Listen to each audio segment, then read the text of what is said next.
Tim Wilson, Jenny's asking why you're there worrying about the situation in Hong Kong rather than doing what she voted for your party to do, which is fix the economic problems here. Well, the Liberal Party has many purposes. In fact, you go to one of the core statements of liberalism and Liberal Party itself, it talks about how free people must be triumphant everywhere in the world, and it is core to who we are, and that's the basis in which I sought election. There are, on economic freedom, on social freedom, on political freedom, it's critical to who we are as a country. I was actually in Hong Kong talking at a conference for The Economist on democracy actually in Australia as part of Southeast Asia. And I think if we want to engage with respect and we want to engage with the region in a constructive way, we need to have these conversations and be part of advancing Australia's interest with the community of nations and having that respectful understanding of many countries. But is it a constructive way, though, for you to go and participate in a protest, some elements of which were violent?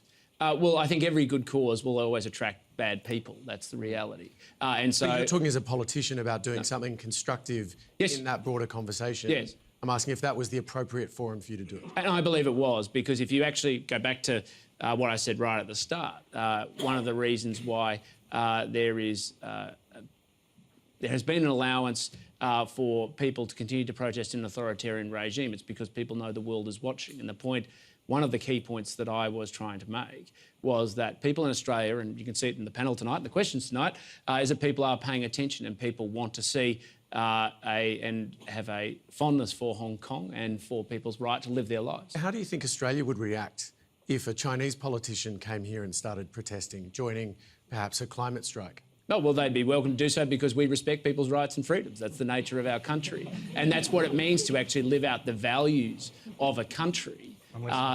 And that is the principal basis in which we have the organisation of our polity. Tim, what's your view of politicians from Australia going to other countries, participating in protests? Is that the right way to have a constructive conversation? Look, Hamish, the way I look at this is that I think we are back now in a world of competing systems. You know, like probably my father's generation, they grew up in that competing systems between the sort of communist world and the free world.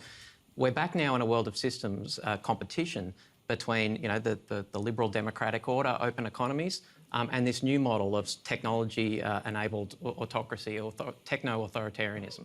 Now, I don't think that's a battle that's going to be won by who's able to give the best lecture to another country, or it's going to be won overseas. What's techno-authoritarianism? Well, I mean, the way I view techno-authoritarianism, it's the use of technology to control populations, to perpetuate the power of a ruling body in a country.